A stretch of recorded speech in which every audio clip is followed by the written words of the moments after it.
එක දවසක් බුදුරජාණන් වහන්සේ ආනන්ද හාමුදුරුවන් සමග ධර්මචාරිකාවේ යෙදෙන විට උන්වහන්සේ දුටුවා ගොවියෙක් සීසාමින් ඉන්නවා. කුඹුරේ තිබුණු කහවණු පොදියක් දැකපු බුදුහාමුදුරුවෝ ආනන්ද හාමුදුරුවන්ගෙන් අහනවා ආනන්ද සර්පයා දුටුවාද කියා. ආනන්ද හාමුදුරුවෝ පවසනවා ස්වාමීනි මා සර්පයා දුටුවා කියා. ඇත්තටම සිද්ධ වෙලා තිබුණේ මොකද්ද? හොරු කණ්ඩායමක් එදා රාත්‍රියේ සිටුමැදුර කොල්ලකා මේ කුඹුරේදී කහවණු බෙදාගෙන එක කහවණු පොදියක් අතහැර දමා ගොස් තිබීමයි. පසුව පැමිණි රාජපුරුෂයන් මේ අහිංසක මිනිසයා අත්අඩංගුවට ගත්තා.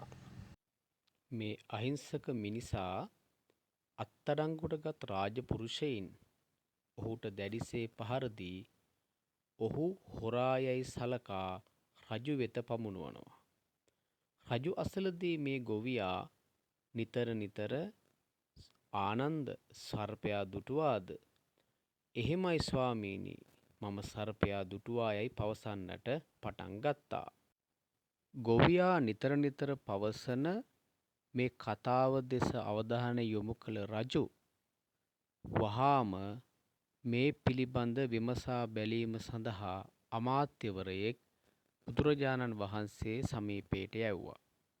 මේ අමාත්‍යවරයා බුදුරජාණන් වහන්සේ හමුවට ගොස් ගොවියා නිවැරදි ගොවියෙකු බව දැන ඔහු වැරදිකරුවෙකු නොවන බවද පැහැදිලි කොටගෙන ඒ බව රජුට පැවසුවා.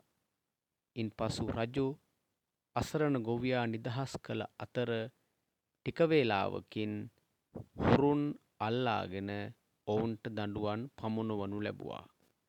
ඒ අනුව බුදුරජාණන් වහන්සේගේ කරුණාව පදනම් කරගෙන මේ අසරණ ගොවියාට තම ජීවිතය බේරා ගැනීමට එදා අවස්ථාව ලැබුණා.